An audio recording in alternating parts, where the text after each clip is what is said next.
हरि ओम।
खाना खाने खाना छोड़ आगे चलता है।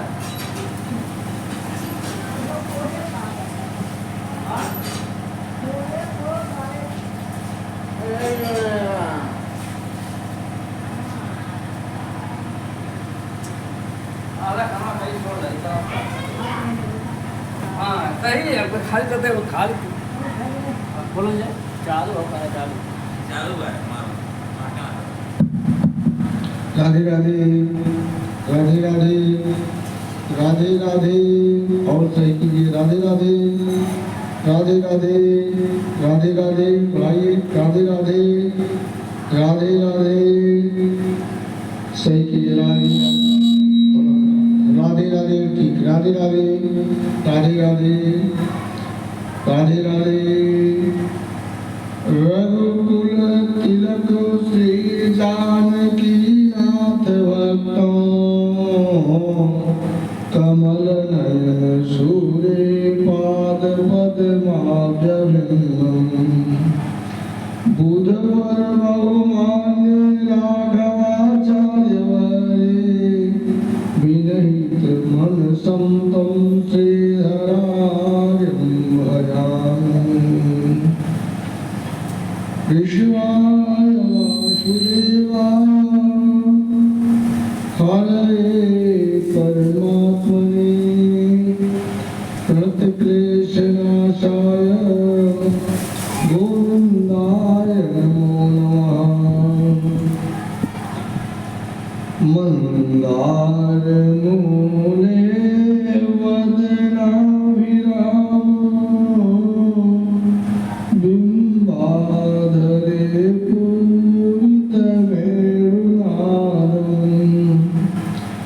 गोपी जनमाद्यसंस्थं, गोविन्द दामोदर माधवेति, करारविन्देन पदारविन्दं, मुखारविन्दे विनिवेशयन्तं, वटस्य पत्रस्य पुटे शयानं, बालं मुकुन्दं मनसा स्मरामि। श्रीकृष्ण गोविन्द हरे मुरारे, हे नाथ नारायण वासुदेव, जीवे पिबस्वामृतमेतदेव, गोविन्द दामोदर माधवेति, केदारवृन्दारणे विमल यमुनातीरकुलिने, चरन्तं गोविन्दं हलधर सुदामादिसहितम्। हरे कृष्ण स्वामी मधुर मुरली वादन विभो, प्रसीद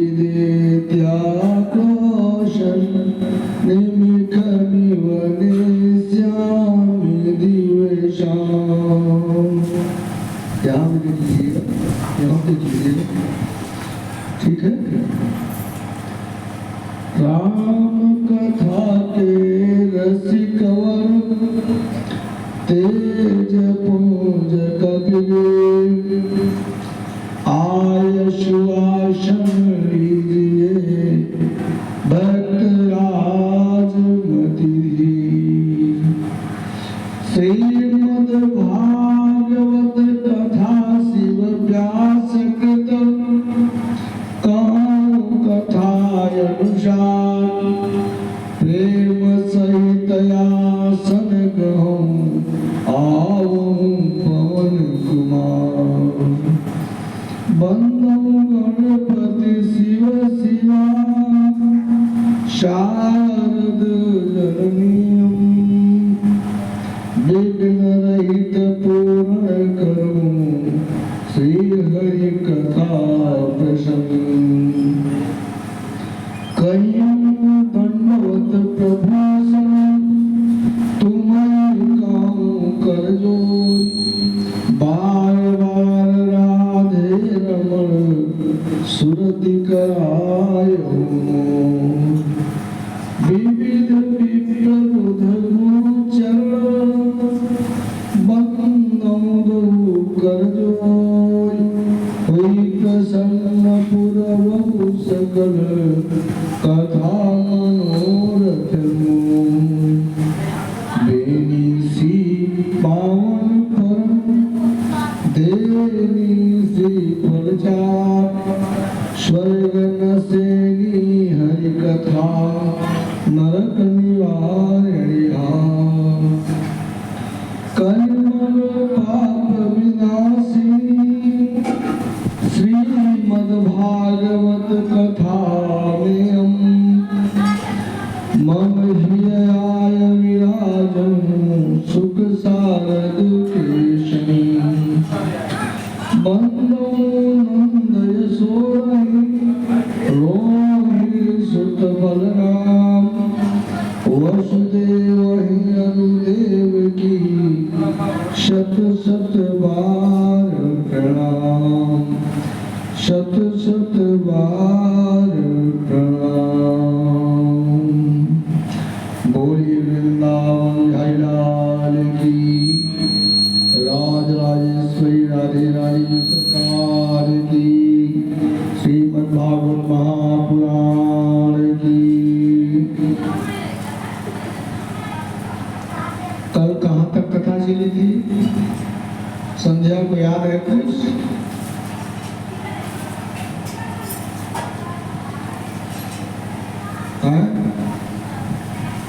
नहीं याद है? देवव्रत के साथ कथा तो देवव्रत की कथा चल रही थी। आइए आगे चलते हैं। श्री सुखदेव जी कहते हैं परीक्षित क्षीर सागर में त्रिकूट नामक एक प्रसिद्ध सुंदर श्रेष्ठ पर्वत है। वह 10,000 योजन ऊंचा तथा 10,000 योजन चौड़ा है, वर्गाकार गोल। पर्वतराज त्रिकूट की तराई में भागवत प्रेमी महात्मा भगवान वरुण का एक बहुत सुंदर बागीचा था। उसका नाम था ऋतुमान। क्या नाम था? ऋतुमान। उसमें देवांगनाएं क्रीड़ा करती थी। उसी पर्वत पर घोर जंगल में बहुत सी हाथियों के साथ एक गजेंद्र निवास किया करता था।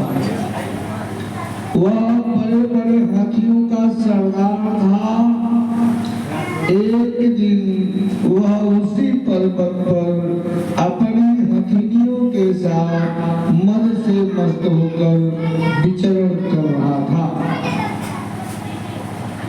मद के कारण उसके नेत्र विवल हो रहे थे। उस दिन धूप बहुत तेज थी, इसलिए वह प्यास से व्याकुल हो गया। उसके साथी भी प्यासे थे, अतः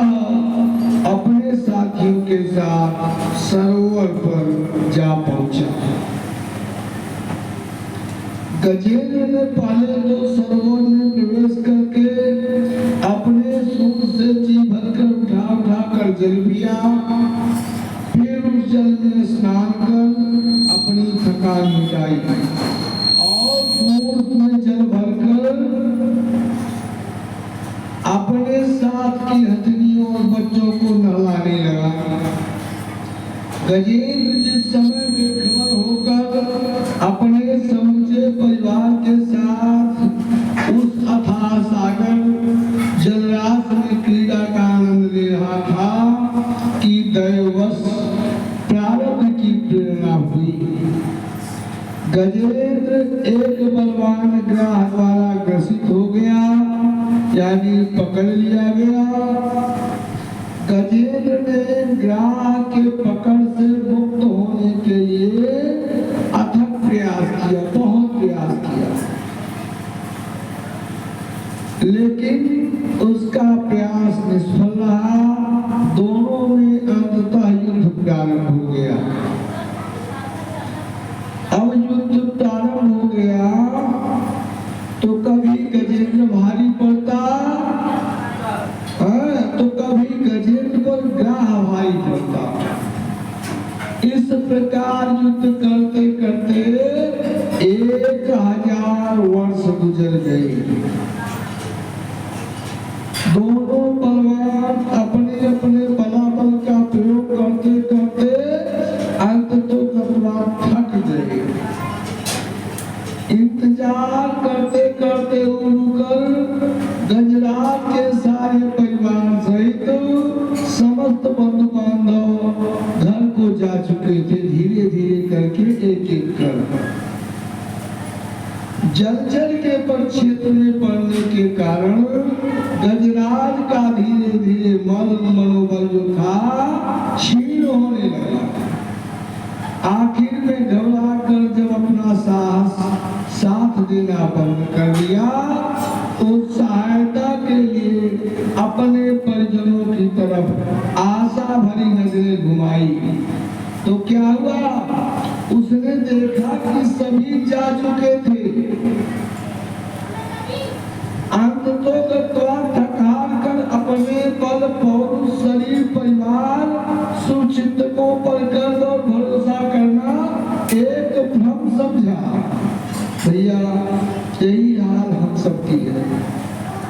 हम सब गजराज की तरह मदमस्त हैं कि हम कमा के खिला रहे हैं, सेवा कर रहे हैं, परिवार हमारा बुरे समय पर काम देगा। गजेंद्र भी यही सोचता था, लेकिन जब फंस गया क्या हुआ, जब तक बल था लड़ा, जब सहायता की जरूरत पड़ी परिवार वालों की, पीछे मुड़कर देखा तो एक एक कर सभी जा चुके थे घर। तो क्या हुआ, अपना बल, अपना साहस, अपना धैर्य, यही काम, यही सुख के दिन पर सारे साथी रहते हैं, विपदा पड़ने पर अपना यही शरीर, अपनी बुद्धि, अपना धैर्य, अपना ही सब काम आता है।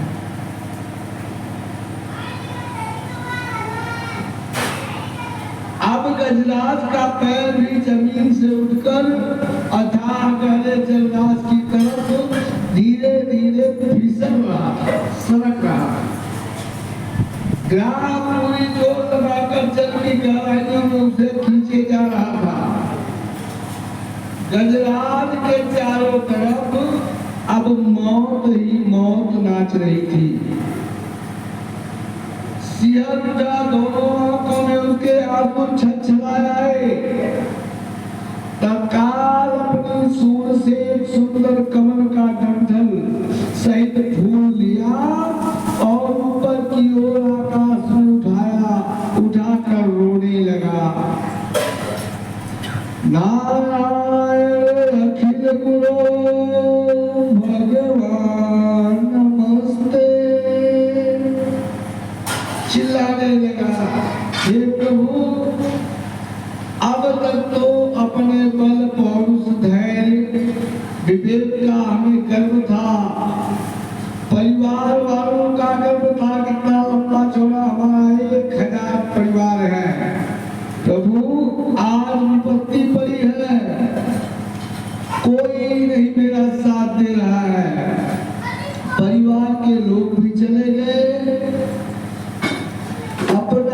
बल साहस धैर्य पौरुष सब जाता रहा। अब मेरा पैर फिसल चुका है, गहराई में अथाह सागर में हूँ। पूरा शरीर मेरा डूब चुका है, मेरा एक सोच ही बचा है जिसे सांस ले पा रहा हूँ। हे नाथ, अब मैं आपकी शरण में हूँ, आकर आप बचाइए। कह रहा है गजराज, हे गोविंद राखो शरण, हे गोविंद राखो शरण। अब तो जीवन हारे, हे गोविंद राखो शरण। अब तो जीवन हारे, हे गोविंद राखो शरण। नीर पियन हेतु गयो सिंधु के किनारे, नीर पियन हेतु गयो सिंधु के किनारे।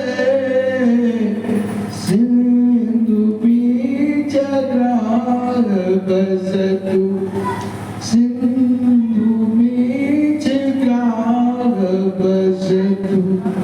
पाव धरि पछारे,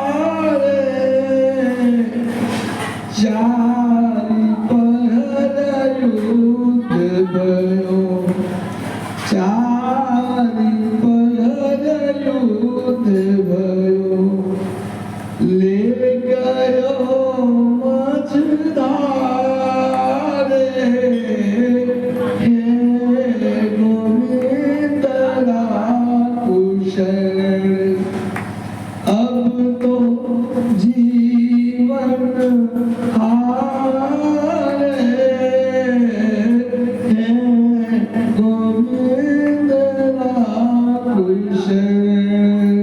कहता है प्रभु, जितना मेरा साहस था मैंने अपना बचाव कर लिया, लेकिन अब यह जीवन आपके सहारे है।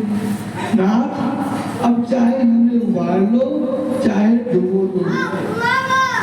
नाक कान डूबन लागे, आस टूटे सारे। नाक कान डूबन लागे, नाक कान डूबन लागे, आस छूटे सारे। नयन नीर छलकी गयो, नयन नीर छलकी गयो। कृष्ण को पुकारे, हे गोविंद राखो शरण। अब तो जीवन हारे, हे गोविंद राखो शरण। कृष्ण कृष्ण कृष्ण आओ,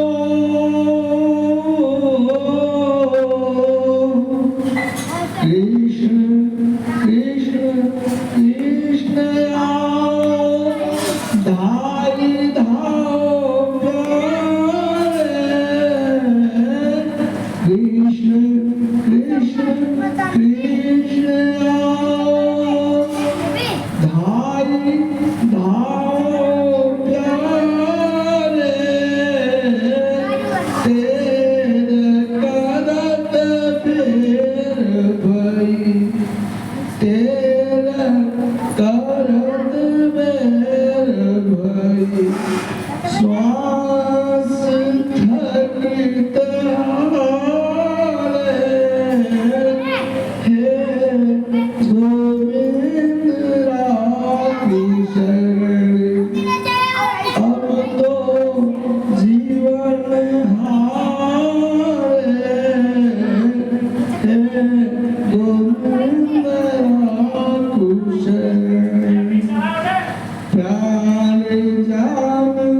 चातनाथ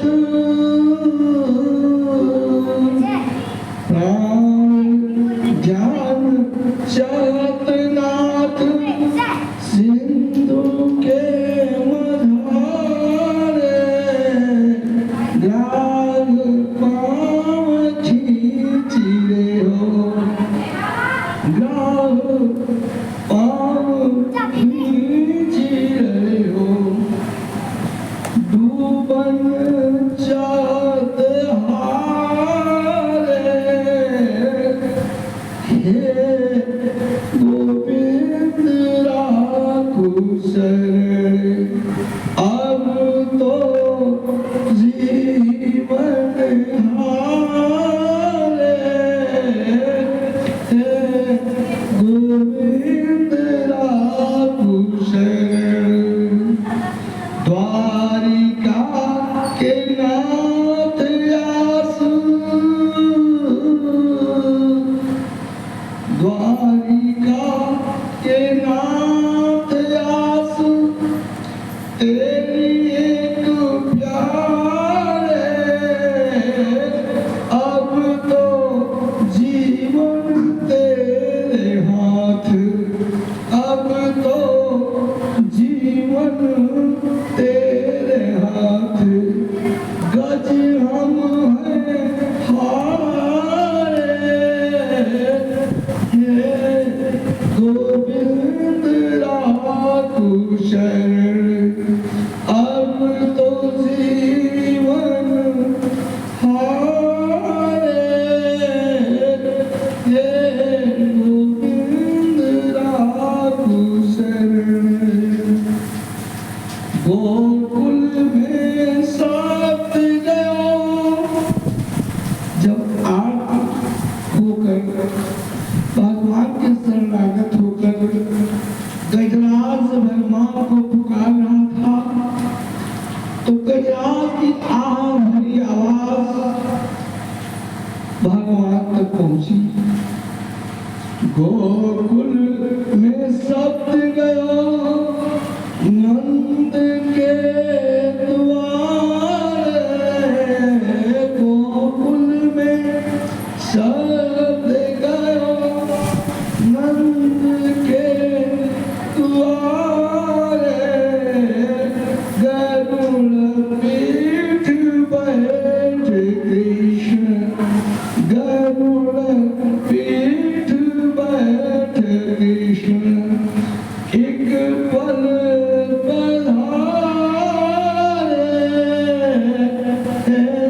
गोविंद राखू शरण अब तो जीवन हारे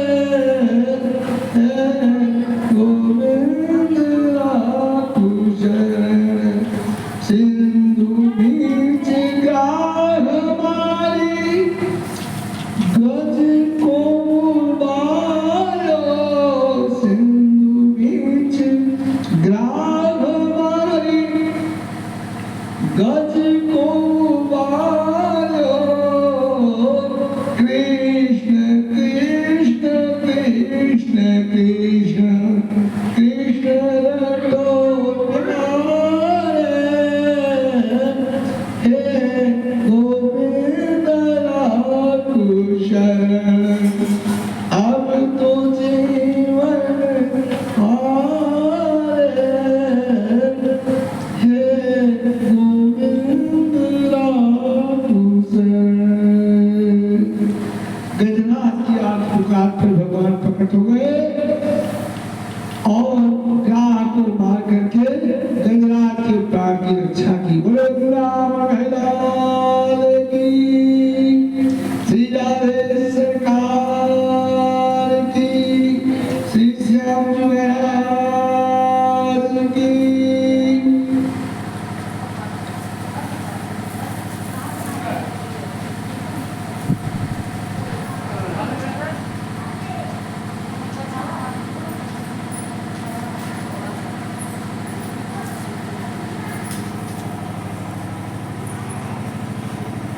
आगे श्री सुखदेव जी महाराज कहते हैं कि हे परीक्षित, श्री मनु जी के पुत्र नाभाग जी थे, जिनके पुत्र का नाम श्री मनु जी के पुत्र नभग जी थे, जिनके पुत्र का नाम नाभाग था। वह बहुत दिनों के बाद ब्रह्मचर्य का पालन करके जब घर लौटे तो बड़े भाइयों ने अपने से छोटे के विद्वान भाई को कोई भी हिस्सा नहीं दिया अपनी जमीन जायदाद घर में। बदले में केवल पिता को ही दे दिया कि भाई देखो तुम इतने दिन से घर थे नहीं, या घर परिवार खेत खलिहान सब हमारा है, यही पिताजी बूढ़े बचे हैं, यही तुम्हारे हिस्से में ले जाओ की सेवा करो। संपत्ति तो भाइयों ने पहले ही मांग रखी थी आपस में। जब नाभग जी ने अपने पिता के पास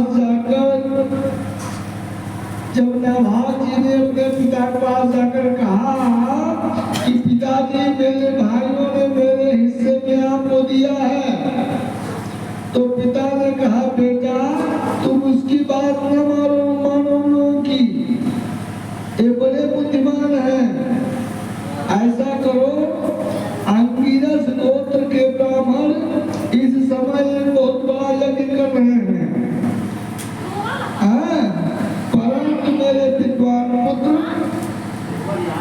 वे प्रत्येक 6 दिन 6वें दिन अपने कर्म में भूल कर बैठते हैं। जब भूल कर बैठते हैं तो ऐसा करो, तुम महात्माओं के पास जाओ, उन्हें वैष्णदेव संबंधित 2 सूत्र बता दो। जब वे स्वर्ग जाने लगेंगे तब यज्ञ से बचा हुआ अपना सारा धन तुम्हें दे देंगे। नाभाग ने वैसा ही किया जैसे उनके पिताजी नभग जी ने बताया था। यज्ञ पूर्ण होने पर अंगिरस गोत्री ब्राह्मणों ने यज्ञ का बचा हुआ सारा धन नाभाग जी को देकर स्वर्ग चले गए। जब नाभाग उस धन को लेने लगे तो उत्तर दिशा से एक काले रंग का पुरुष आया और बोला यह धन भाई मेरा है, तुम क्यों ले जा रहे हो। इस पर दोनों लोग विवाद करने लगे, तो उस विवाद का निस्तारण है नाभाग के पिताजी के पास दोनों गए। नाभाग के पिताजी ने कहा हाँ पुत्र, एक बार दक्ष प्रजापति की यज्ञ में ऋषि लोग ने निश्चय कर लिया है कि यज्ञ कर्म में यज्ञ भूमि में बचा हुआ जो भी धन होगा वह महादेव जी को ही मिलेगा, भोलेनाथ। नाभाग ने उस काले रंग के पुरुष रुद्र भगवान को प्रणाम करके क्षमा याचना के साथ अपनी भूल को स्वीकार किया और सारा धन उस काले पुरुष को दे दिया। इस पर प्रसन्न होकर रुद्र देवता ने धर्मपरायण पिता पुत्र के धर्म संगत निर्णय पर अपने अंश का वह सारा धन नाभाग को देकर सत्य सनातन धर्म का प्रभुत्व का ज्ञान दिया और उनका ध्यान हो गए। बोले बाबा भोलेनाथ की। वह भोलेनाथ की परीक्षा लेने आए थे।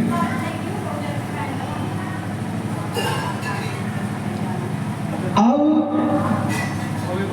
श्री सुखदेव जी महाराज कहते हैं परीक्षित, राजा पर इस पृथ्वी का 7वां दिन अचल संपत्ति अतुल्य ऐश्वर्य प्राप्त होने पर भी इन सभी भौतिक सुख को स्वप्न के समान समझकर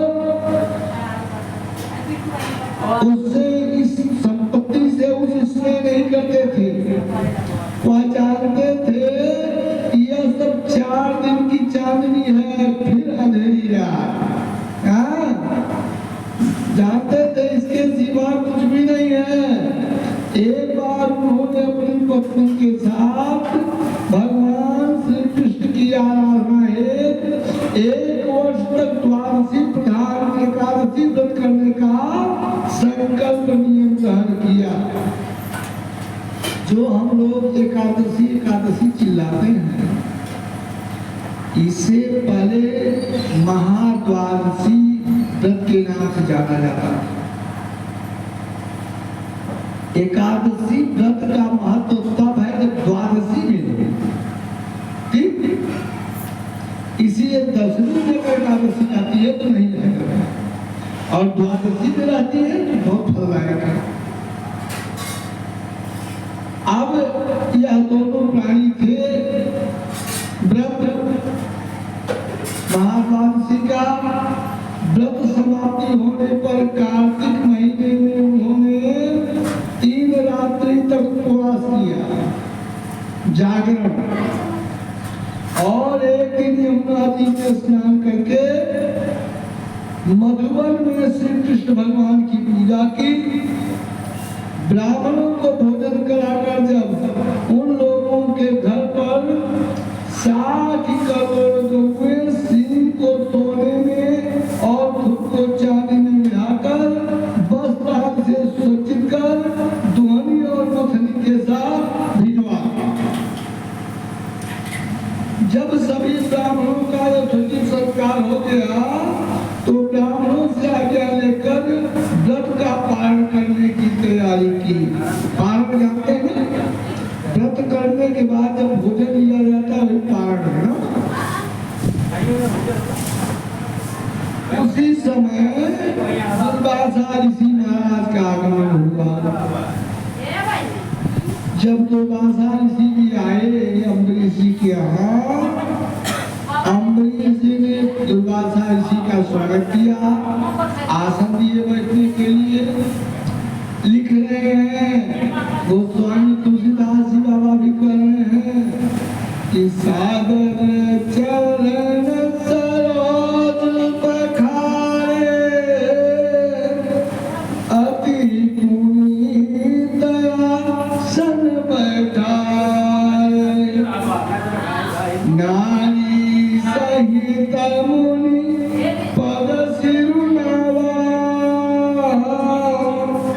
चरण सलिल सब भवन सिंचावा। उनका पैर धोए, पैर धो करके जो जल था पैर धुला हुआ फूल ग्रहण किए, चढ़ाने लिए पूरे घर में छिड़कवा दिए। कारण भैया ब्राह्मण की शक्ति तब के राजा महाराजा जानते थे। ब्राह्मण बड़े तेजस्वी हुआ करते। अरे ब्राह्मण पैठी पताल छलो बलि, बामन का रूप रख गए थे। ब्राह्मण पैठी पताल छलो बलि, ब्राह्मण 60,000 को जायो, कपिल के पुत्रों को, और ब्राह्मण सोखी समुद्र लियो, अगस्त से समुद्र सो भी लेती, और ब्राह्मण हिया तो वंश उजारो, दुर्वासा ऋषि श्राप दिए थे। ब्राह्मण लाभ हनि हरि के उरे, जो तीनों लोगों का मालिक है उसके भी सीने पर, पक्षतल पर, छाती पर ब्राह्मण ने 1 लाख खींच कर मारी थी महाराज भीम ने। और ब्राह्मण क्षत्रिय दल को मारो परशुराम, तो ब्राह्मण से कोई बैर करो जग, ब्राह्मण से कोई बैर करो जग, ब्राह्मण से खुद हरि है हारो, ब्राह्मण पैठी पताल छलो बलि, ब्राह्मण 60,000 को जायो। जानते थे महाराज कि ब्राह्मणों से बैर नहीं करना चाहिए, झुके ही रहना चाहिए। महाराज अम्बरीश ने ऋषि से भोजन के लिए आग्रह किया, महाराज भोजन का समय हुआ है, आप चले प्रसाद ग्रहण कर ले, भोजन पाले।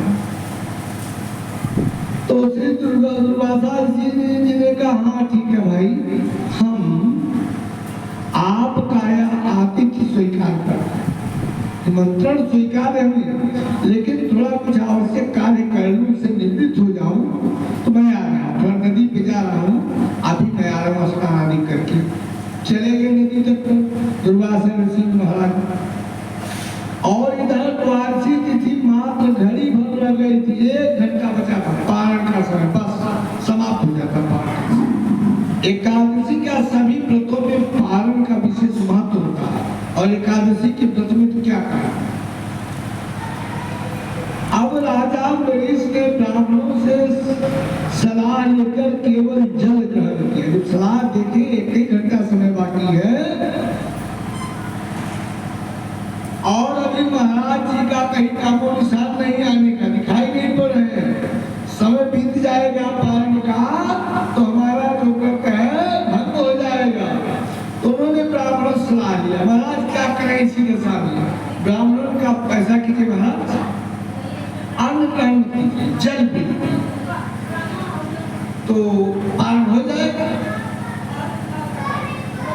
ब्राह्मणों के कहने पर अम्बरीश जी ने केवल जल ग्रहण किया। दिक्कत हो तो उसके लेटा देंगे। और इधर इनकी क्या हाल थी दुर्वासा जी महाराज जी की, यमुना जी में स्नान से निवृत्त होकर दुर्वासा जी जब राजा अम्बरीश के पास आए, वे आते ही जान गए, भाई त्रिकालदर्शी थे, वे आते ही जान गए और क्रोधित होकर अपनी जटा से एक जटा उठाई और पृथ्वी पर पटक दिए। जब पृथ्वी पर पटक दिए तो उसमें से कृत्या उत्पन्न हुई और वह अग्नि के समान तलवार ले लिए हुए राजा अम्बरीश पर टूट पड़ी, मारने के लिए अम्बरीश की। अब क्या था, अम्बरीश के पास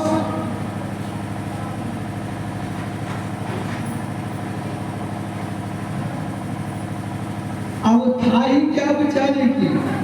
अम्बरीश कृत्या के इस विवाह से तनिक भी विचलित नहीं हुए, घबराए नहीं।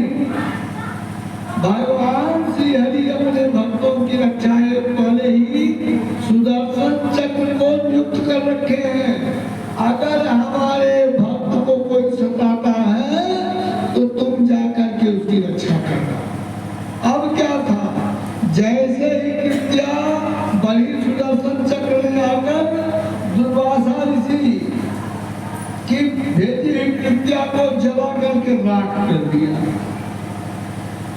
जब दुर्वासा जी ने देखा कि सुदर्शन चक्र कृत्या को जलाकर मेरी तरफ बढ़ रहा है, मुझे भी जलाकर राख कर देगा, तो क्या हुआ, वे भयभीत होकर भागने लगे, भयभीत होकर भागने लगे। आगे आगे दुर्वासा जी भागे जा रहे हैं, उनके पीछे पीछे उन्हें पकड़ लेने हेतु सुदर्शन चक्र दौड़ा रहा है।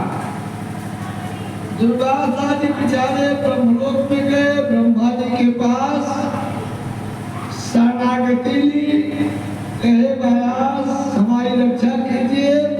ब्रह्मा जी ने कहा भैया विष्णु जी से हमें बचा सकते, अपनी व्यवस्था खुद करो। जब वहां से जवाब पा गए तो कैलाश में गए, शिवलोक में उनके पास पहुंचते ही बोले महाराज त्रायमाम त्रायमाम रक्षमाम रक्षमाम, शरणागत हूँ, शरणागत की रक्षा कीजिए।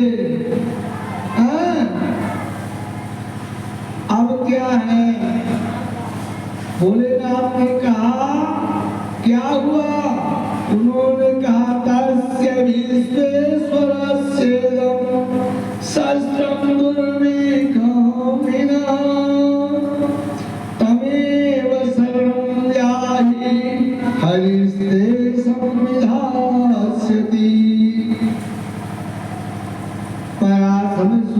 चक्र दौड़ा रहा है, विष्णु का मार डालेगा। तो जो भी सुना कि सुदर्शन चक्र भगवान विष्णु का है, दौड़ा रहा है, सभी ने कहा भैया ये काम करो, जब विष्णु का सुदर्शन चक्र तुम्हें दौड़ा रहा मारने के लिए, तो आप किसी के पास मत जाओ, कोई आपकी रक्षा नहीं करेगा, आप सीधे विष्णु के पास चले जाइए, उन्हीं के शरण में जाओ, वही तुम्हारी रक्षा कर सकते हैं, नहीं तीनों लोगों में कोई रक्षा नहीं कर पाएगा। क्या हुआ? भय निराश उपजी मन त्रासा, विष्णु चक्र भय दुर्वासा, ब्रह्म राम शिव पुर सब लोका, फिरे श्रमित व्याकुल भय शोका, पठये तुरत विष्णु पहिताई, कहे पुकारी प्रणत हित पाई, आतुर समय गए पद जाई, त्राहि त्राहि श्री हरि सुखदाई, निज कृत कल्प जगत फल पायो, अब प्रभु पाई शरण तक आयो। जाकर के तो कृपा बेचारे मजबूर होकर भगवान विष्णु के पैरों पर गिर गए, क्षमा याचना की, कहे प्रभु मैं आपके शरण में हूँ, मुझसे गलती हो गई, क्षमा कीजिए, अब चाहे आप मुझे मार डालिए चाहे छोड़ दीजिए। जब इस प्रकार कहे तो भगवान विष्णु जी ने कहा कि आपने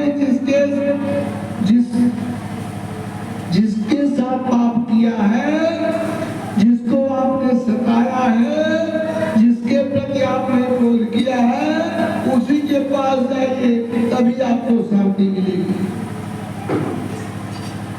कारण पुत्र अवतार प्राप्तन विक्रमं परम, हित्वा मां शरणं याता, कथं पाश्चात्य चतुक्षये, तपो विद्या च विप्रां, निःश्रेयस करे उभे, ते स्वदुर्विनीतस्य, कल्पेते कर्तुर्यथा, ब्रह्मं सद्गच्छभद्रं तेना भागतनयं नृपं, क्षमापय महाभागो ततः शान्तिर्भविष्यति। कहते हैं भगवान विष्णु, जो भक्त स्त्री पुत्र गृह गुरुजन प्राण धन इन लोक परलोक सबको छोड़कर केवल मेरी शरण में आ जाते हैं, उन्हें मैं भला कैसे छोड़ सकता हूँ, हमारे अपने भक्त हो जाते हैं। इसमें संदेह नहीं है कि ब्राह्मणों के लिए तपस्या और विद्या पर कल्याण के साधन है, परंतु यदि ब्राह्मण उद्दंड हो जाए और अन्यायी हो जाए तो वे ही फल उसे उल्टा फल देने लगते हैं। इसलिए दुर्वासा जी, आप ब्राह्मण होते हुए भी अपनी शक्ति का दुरुपयोग किए हैं। आपका कल्याण हो, आप नाभाग नंदन परम भाग्यशाली राजा अम्बरीश के पास जाइए, उनसे क्षमा मांगिए, तभी आपको शांति मिलेगी।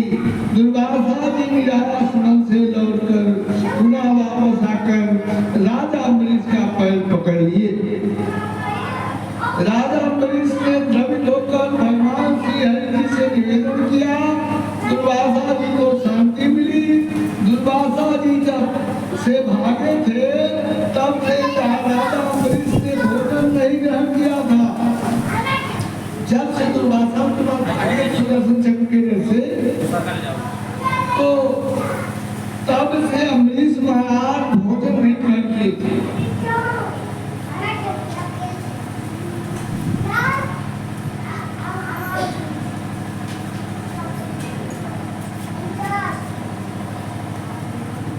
तो जब दुर्वासा तो क्या हुआ, उन्होंने वे उनकी लौटने की राह देख रहे थे, दुर्वासा जरूर लौट के आएंगे। और जब आ गए, अम्बरीश महाराज जी ने दुर्वासा का चरण पकड़ लिया, कहा महाराज आप दुखी मत हो, अरे गलती सबसे होती है, जो हो गया, आप चलिए भोजन ग्रहण कीजिए। विधिवत दुर्वासा जी महाराज को भोजन कराए। जब दुर्वासा जी तृप्त हो गए तो बोले, दुर्वासा जी राजन अब आप भी भोजन कीजिए।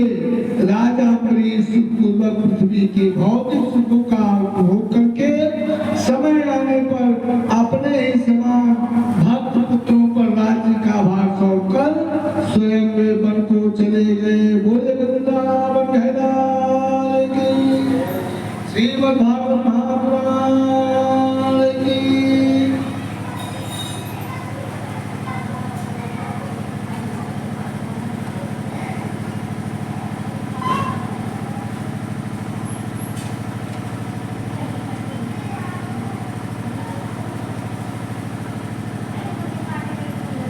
श्री सुखदेव जी महाराज कहते हैं, हे परीक्षित सुनो, राजा का पुत्र बाहु हुआ, एक शत्रुओं ने बाहु से राज छीन लिया।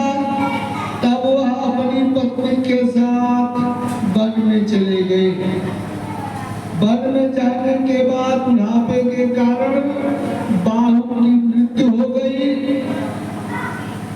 उनकी रानी गर्भवती थी, इसलिए महर्षि और वकों ने उसे सती होने से मना कर दिया। जब उसकी सौदरों को यह बात ज्ञात हुई, पता चला, तो उन्होंने उसे भोजन में विष मिलाकर दे दिया।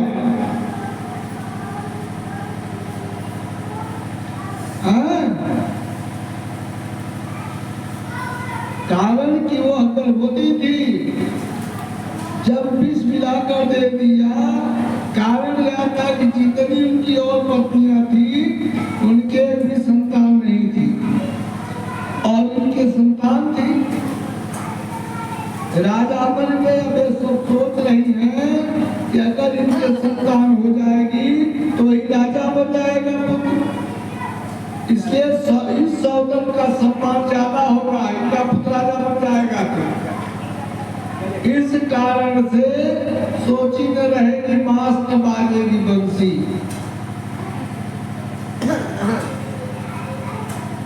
पुरुष यह सोचता है कि भले मेरे पुत्र नहीं है, मेरे भाई का पुत्र तभी मेरा ही हुआ, वंशज तो है।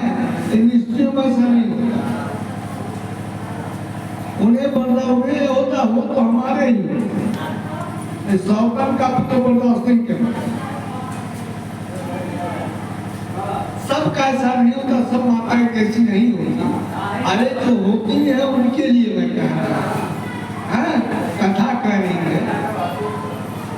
तो सौगन ने मिलकर जब चाह दे दिया, लेकिन भगवान की कृपा, जाको राखे साया मार सके न कोई, बालन बाका कर सके,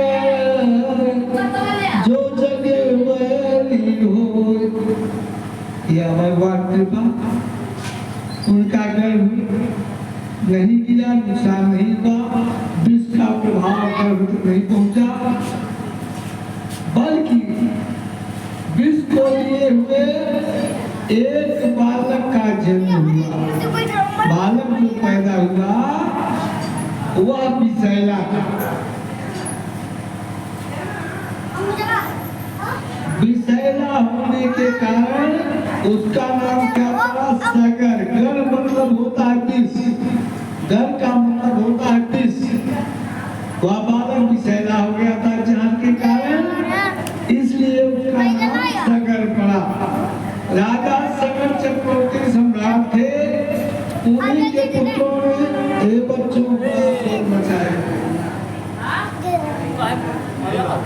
रेजकारी को थोड़ा उधर किनारे कर लेते बाबू, बड़ा शोर मचा रहे हैं सब।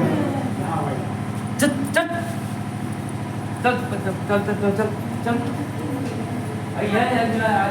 ये बोले वृंदावन की श्रीमद् भागवत महापुराण की। राजा सगर चक्रवर्ती सम्राट थे, उन्हीं के पुत्रों ने पृथ्वी को खोदकर समुद्र बना दिया है। सगर ने अपने गुरुदेव और वकी की आज्ञा से तालजंग, यवन, संग,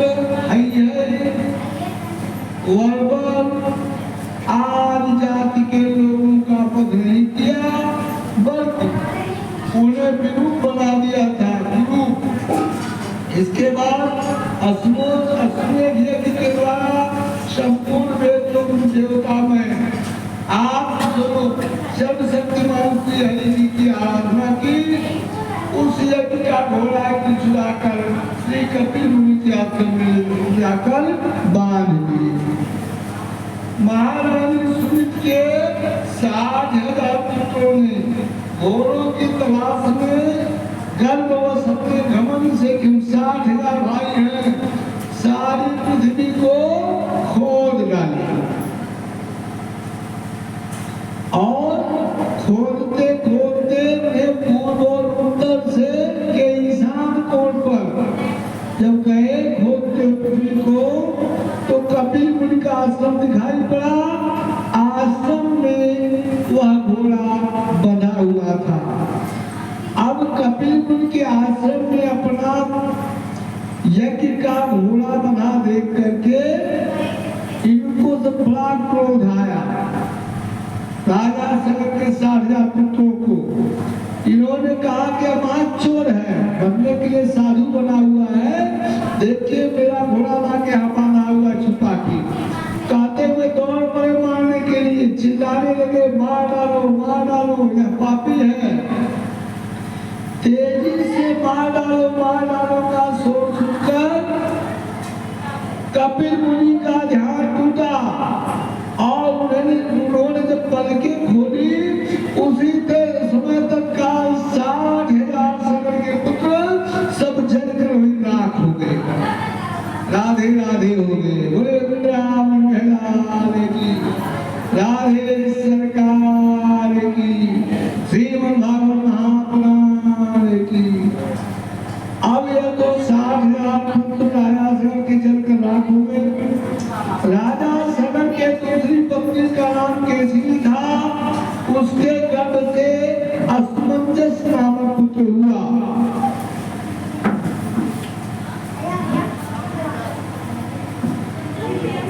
एक पूर्व जन्म के योगी थे असमंजसी, इन्हें पूर्व जन्म का ज्ञान था, अतः संसार को दिखाने के लिए खुद को पागलों जैसा हरकत करते थे, जिससे लोग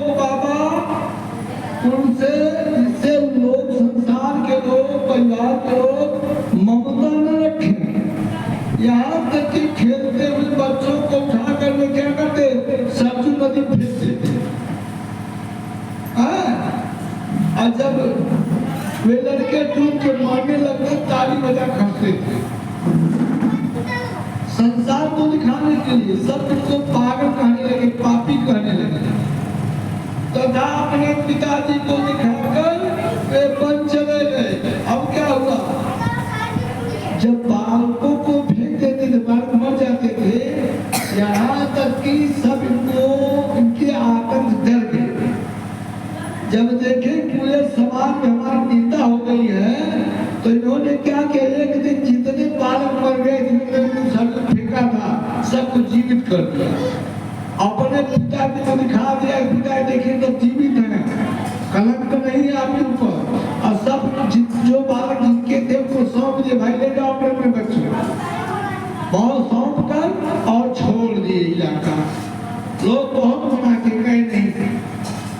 सज्जन में जब सज्जनता सामने आ जाए तो छोड़ देना चाहिए। और वन को चले गए तपस्या के लिए। इनके पुत्र का नाम अंशुमान था। सगर की आज्ञा से अंशुमान घोड़े को ढूंढने के लिए निकले। यज्ञ का घोड़ा अपने चाचाओं द्वारा खोदे गए समुद्र के किनारे किनारे चलकर उनके शरीर के भस्म के पास ही घोड़े को देखा। वहीं भगवान कपिल बैठे हुए थे। अंशुमान ने उनके चरणों में प्रणाम किया और नाना प्रकार से स्तुति की।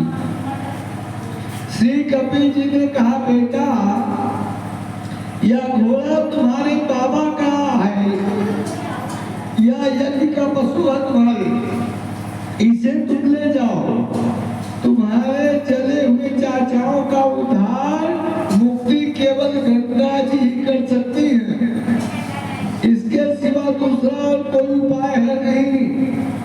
अंशुमान ने भक्ति भाव से उनकी परिक्रमा की और घोड़े को ले आकर राजा सगर ने दक्ष यज्ञ पशु के द्वारा यज्ञ का जो बचा हुआ क्रिया था उसे पूर्ण किया।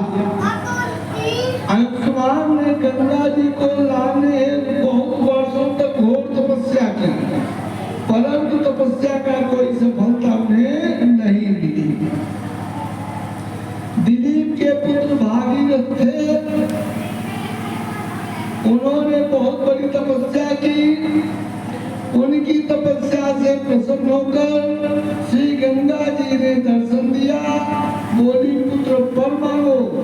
भगीरथ जी ने कहा, हे माता आप मृत्युलोक में चलिए। गंगा जी ने कहा, पुत्र भगीरथ आप लोग अपने पाप मुझ में धोओगे। हाँ, अब बताओ, जब तुम सभी मृत्युलोक के लोग पाप मुझ में धोओगे, पाप जो इकट्ठा सबका हो जाएगा तो अब पाप मैं कहाँ धोने जाऊंगी? दूसरी बात, गंगा जी ने कहा, जब मैं स्वर्ग लोक से पृथ्वी पर आऊंगी तो पृथ्वी पर मेरे वेग को कोई संभाल नहीं पाएगा। मैं जब गिरूंगी पृथ्वी पर, पृथ्वी पाताल में चली जाएगी। आया तो मैं ही पृथ्वी को फोड़ते हुए पाताल में चली जाऊंगी, तुम्हारा सारा परिश्रम बेकार हो जाएगा।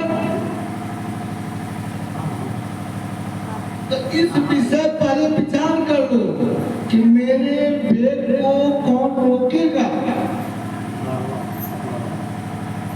अब इस बिंदु पर भगीरथ महाराज सलाह लिए ऋषियों से। ऋषियों ने कहा, बाबा भोलेनाथ को प्रसन्न कीजिए, अगर बाबा भोलेनाथ मान गए तो आपका कार्य बन जाएगा। भगीरथ महाराज तपस्या के द्वारा भगवान शिव को प्रसन्न किए। भगवान शिव ने यथार्थ कहा और कहकर गंगा जी जब वहां से चली, भगीरथ लेकर चले,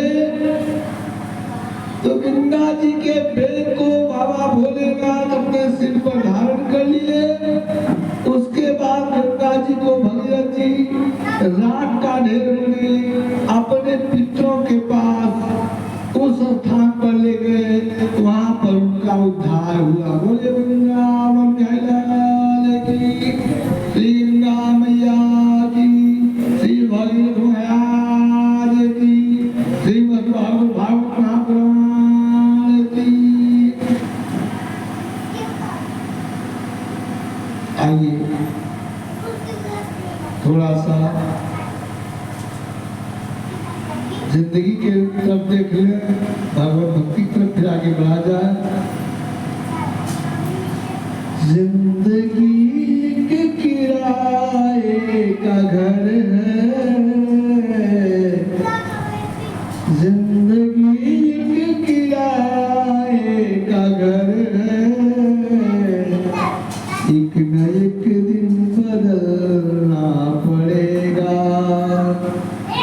जिंदगी के किराए का घर है, इसको एक न एक दिन बदलना पड़ेगा।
दुनिया दौलत नहीं काम आए, छोड़ कर अपनी ऊंची हवेली,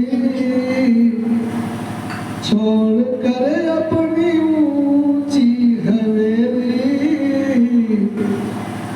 सबको बाहर निकलना पड़ेगा। जिंदगी एक किराए का घर है, एक न एक दिन बदलना पड़ेगा। आदमी हर है मिट्टी का पुतला, आदमी हर है मिट्टी का पुतला, मिट्टी मिट्टी में मिलती सदा है। आदमी हर है मिट्टी का पुतला, मिट्टी मिट्टी में बदलती सदा है। या तुम ले मिट्टी समाधि। जब आदमी का प्राणांत हो जाता है तो क्या होता है? तीन अवस्था होती है, या तो जला दिया जाता है, या मिट्टी में गाड़ दिया जाता है, या जल में प्रवाहित कर दिया, यही होता है। या तो ले ले मिट्टी समाधि, या चिताओं पर जलना पड़ेगा। जिंदगी के किराए का घर है, एक न एक दिन बदलना पड़ेगा। बात कर्मों पर निर्भर सभी की, भैया जो जैसा कर्म करता है यह सब कर्म पे निर्भर है। अच्छा कर्म करेंगे तो जीवन सुगम होगा, अच्छा कर्म नहीं होगा तो नरकी जीवन झेलना पड़ेगा। बात कर्मों पर निर्भर सभी की, कर्म फल से गुजरना पड़ेगा। बात कर्मों पर निर्भर सभी की, कर्म फल से गुजरना पड़ेगा। पाँव फूलों पे रखने से पहले, पाँव फूलों पे रखने से पहले, तुमको कांटों पर चलना पड़ेगा। जिंदगी के किराए का घर है, एक न एक दिन बदलना पड़ेगा।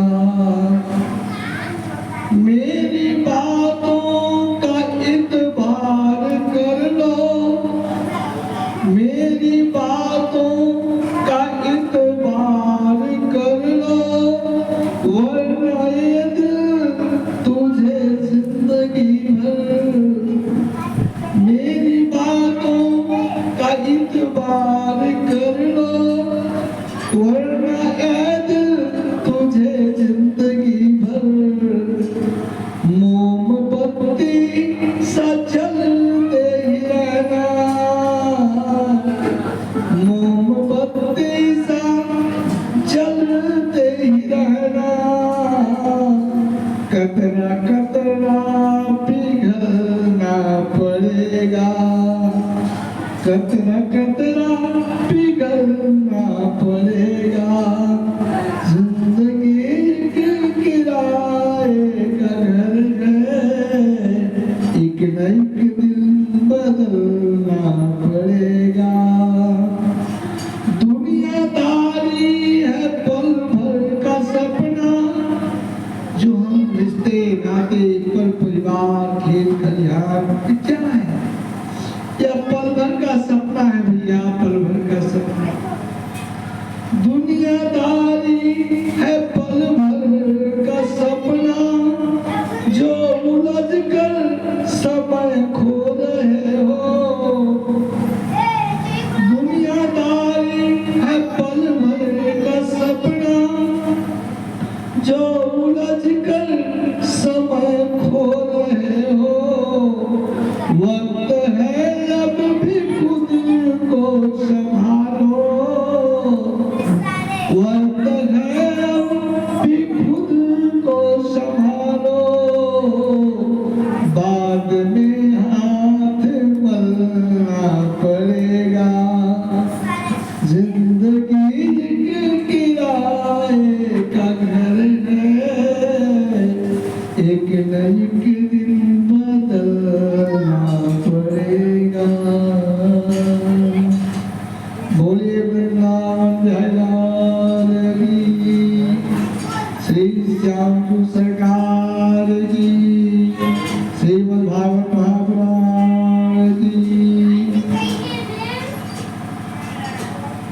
परीक्षित महाराज कहते हैं कि हे महाराज, अब क्या हुआ आगे? श्री सुखदेव जी महाराज कहते हैं, राजन परीक्षित, कुश के 4 पुत्र थे, कुशाम्बु, तनय वसु, कुशनाभ। कुशाम्बु के पुत्र गाधी हुए। गाधी की कन्या का नाम था सत्यवती।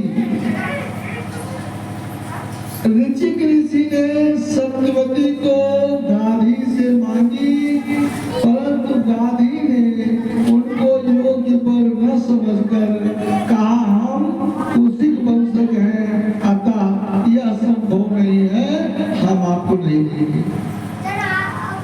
या एक शर्त है, आप 1000 घोड़े मुझे लाकर शुल्क के रूप में दे दिए।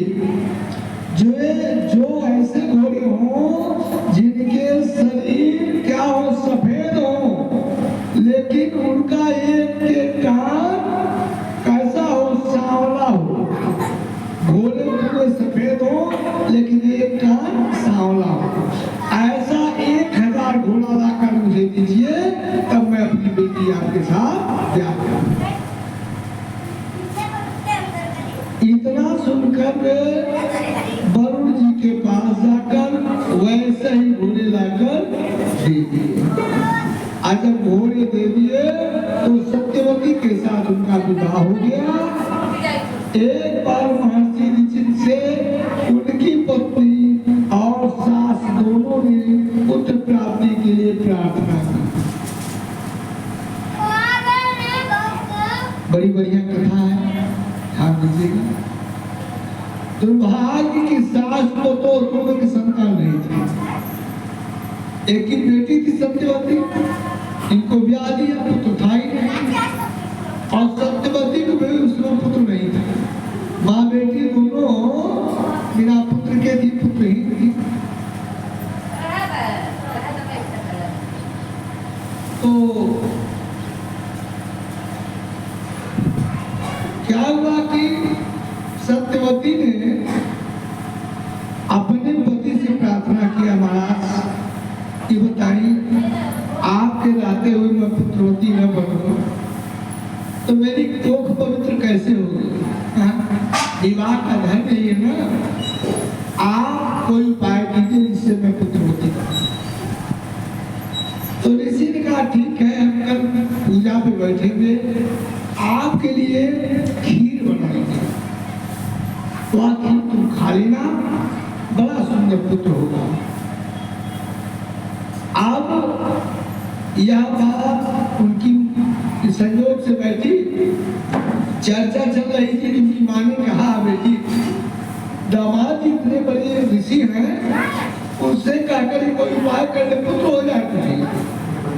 जिन्होंने कहा, माता जी बात की हूँ, कल मैं पूजा बैठेंगे तो खीर बनाएंगे मेरे लिए, तो मैं जब वही ग्रहण कर लूंगी, खा लूंगी, पुत्र बड़ा सुंदर होगा। अब देखिए माँ की लालसा, इनके पुत्र नहीं था, माँ के संकोच त्याग कर कई बिटिया, देखो तुम्हारा पति हमारे दामाद इतने योग्य है, तुम्हारे लिए व्यवस्था कर रहे हैं, थोड़ा कह दो उन्हें, हमारे लिए भी कृपा कर दे, उन्हें भी साला मिल जाएगा। बिना साले की ससुराल का अच्छी लगती है, तो साला मिल नहीं जाएगा। भाई बेटी बेटी होती है। कहीं ठीक है माँ, मैं बात करूँगा। बात की महाराज से, पति से, महाराज मेरी माता की इच्छा है और चाहिए भी, उनके लिए भी एक प्रसाद बना दे जिससे हमारे भाई हो जाए, आपको साला मिल जाएगा।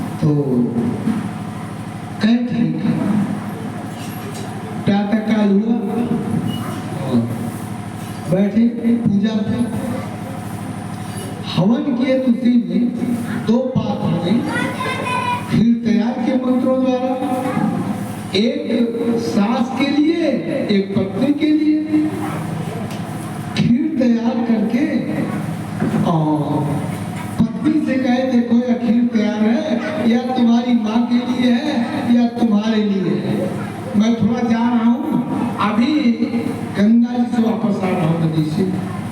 तब चले गए।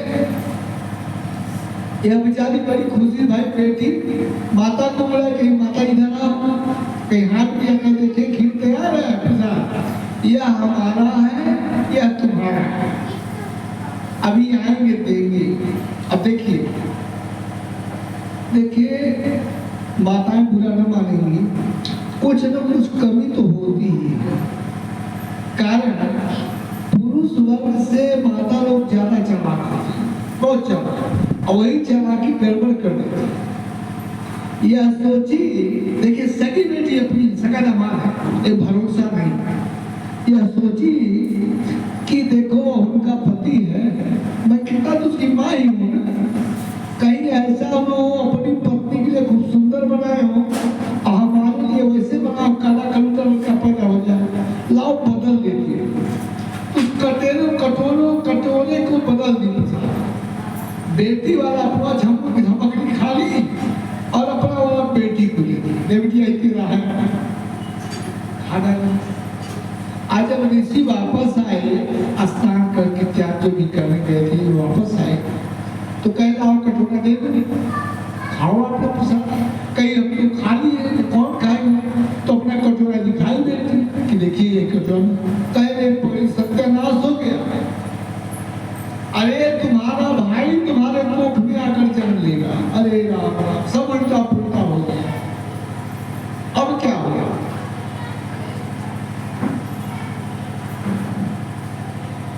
तो ऋषि ने कहा, ऋषि मुनि ने, कि तुमने तो नष्ट कर डाला, अब तुम्हारा पुत्र तो जो उल्टा हो गया, पाप हो गया ना। अब जो तुम्हारा पुत्र होगा तुम्हारी बहन के कोख से कर लेगा, तो यह घोर प्रकृति वाला होगा, दुष्ट स्वभाव हो जाएगा। जो दूसरे को सदा सर्वदा दुख देगा, दंड देगा, लेकिन जो तुम्हारा वाला गया है तुम्हारी माँ के कोख में, वह तुम्हारा भाई बनेगा और वह श्रेष्ठ ब्रह्मवेत्ता होगा। ऐसा सुनकर सत्यवती पति से प्रार्थना करने लगी कि स्वामी ऐसा नहीं होना चाहिए, कोई उपाय कीजिए। तो ऋषि मुनि ने कहा कि तुम्हारा जो नाती होगा वह अच्छे स्वभाव का होगा, संत होगा, उत्तम प्रकृति का होगा। तो सत्यवती के गर्भ से जमदग्नि का पुत्र हुआ और सत्यवती के गर्भ से जमदग्नि जी महाराज का जन्म हुआ और सत्यवती पूर्णमयी कौशिक नदी बन गई। रेणु ऋषि की कन्या रेणुका के साथ जमदग्नि जी महाराज का विवाह हुआ। उनके वसुमान आदि कई पुत्र हुए। परशुराम जी उन सब में छोटे थे।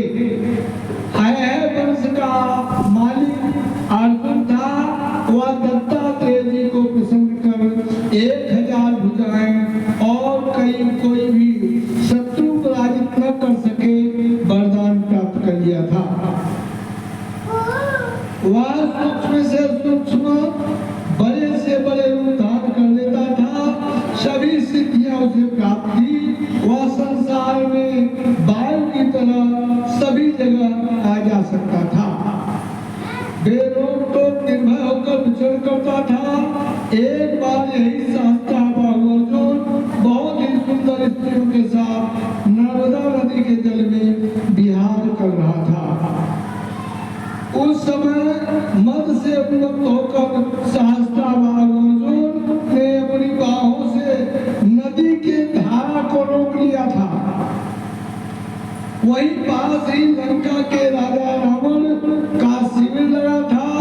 नदी की धारा उल्टी बहने लगी, जिससे उसका शिविर डूबने लगा, रावण का।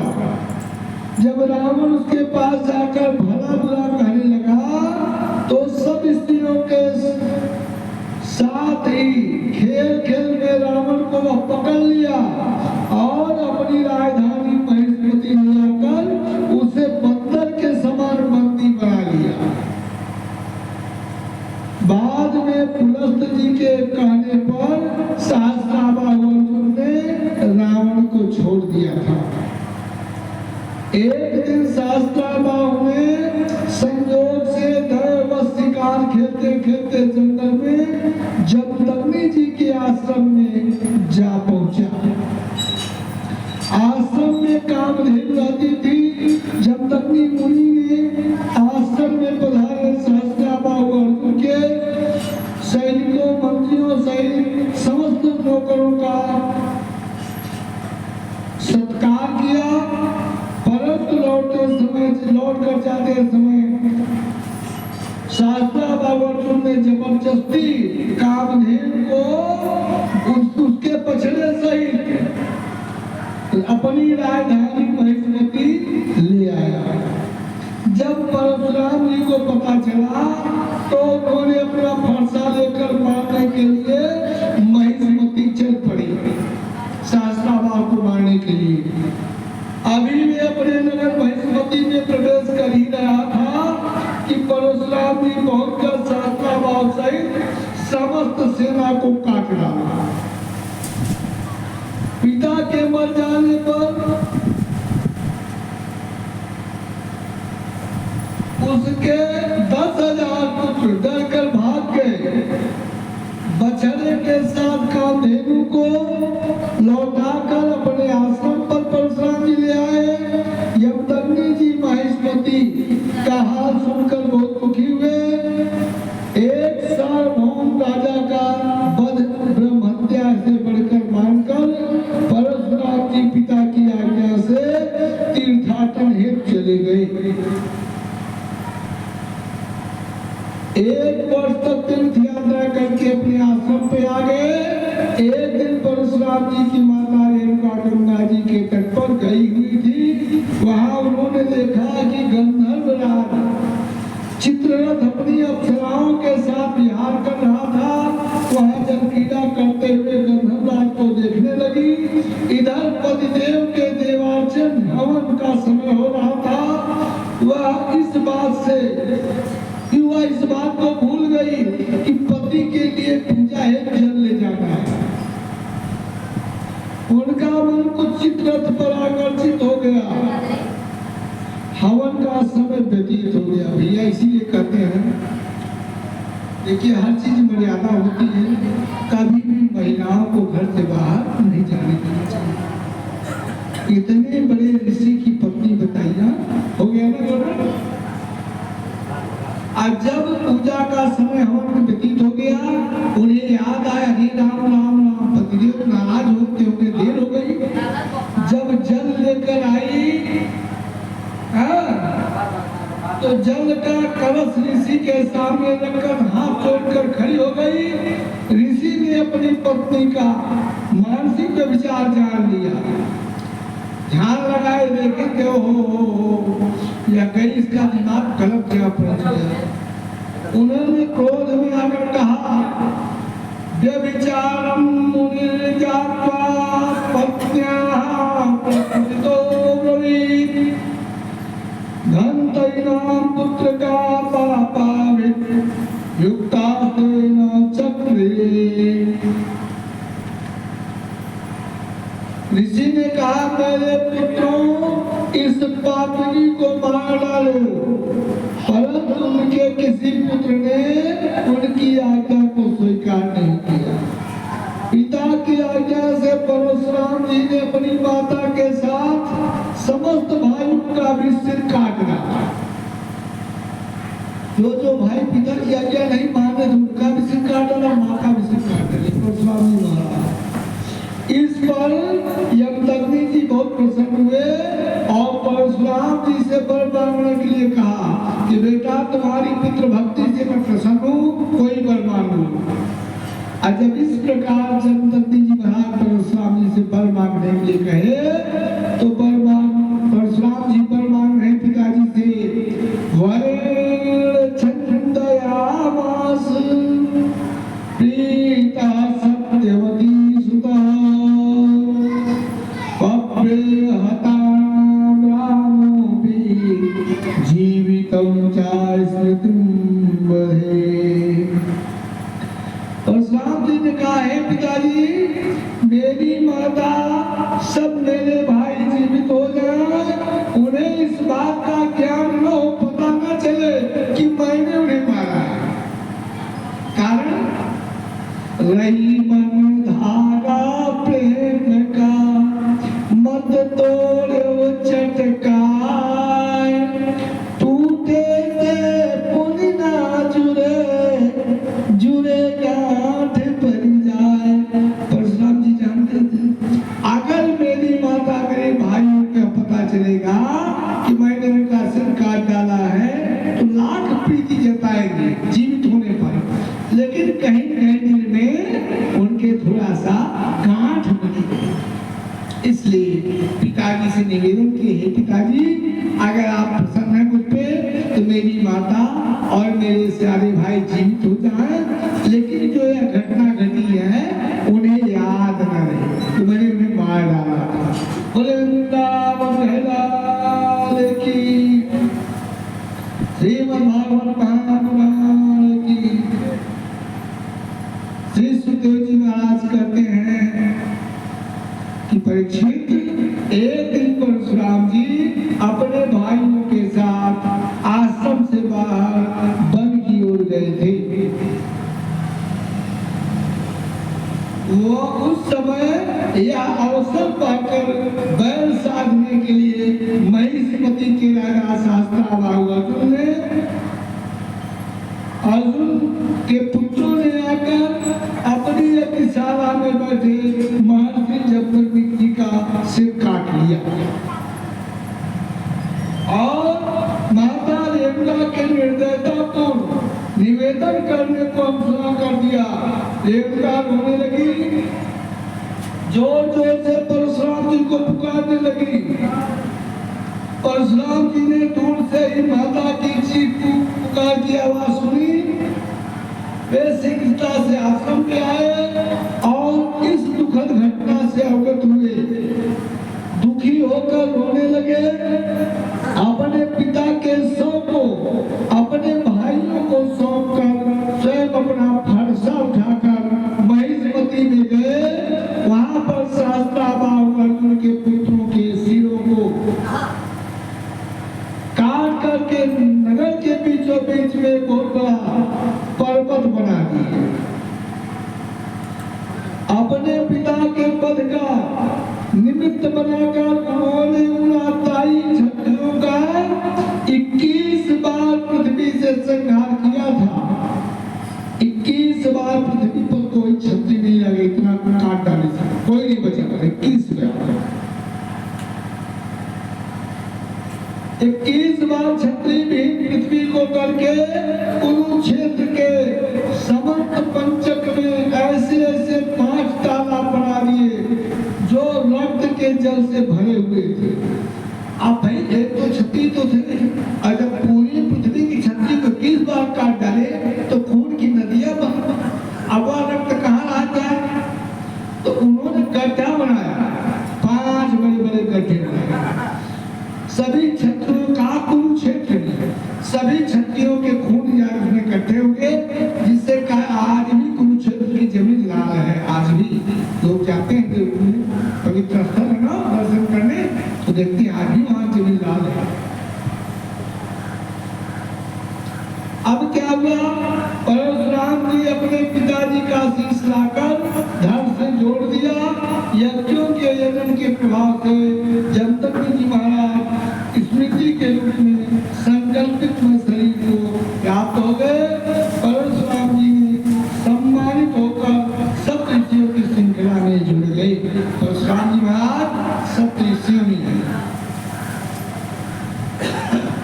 और सप्तऋषि मंडल के 7वें ऋषि हो गए। गादी के पुत्र विश्वामित्र जी हुए, जो अपने तपोबल से क्षत्रित्व का त्याग करके ब्रह्मदेव प्राप्त किए। विश्वामित्र जी के 100 पुत्र थे, उनमें से पिछले मध्यम पुत्र का नाम मच्छंदा था, इसलिए उनके सभी पुत्र मच्छंदा के नाम से विख्यात हुए। विश्वामित्र जी ने भृगुवंशी अजिगर्थ के पुत्र अपने भांजे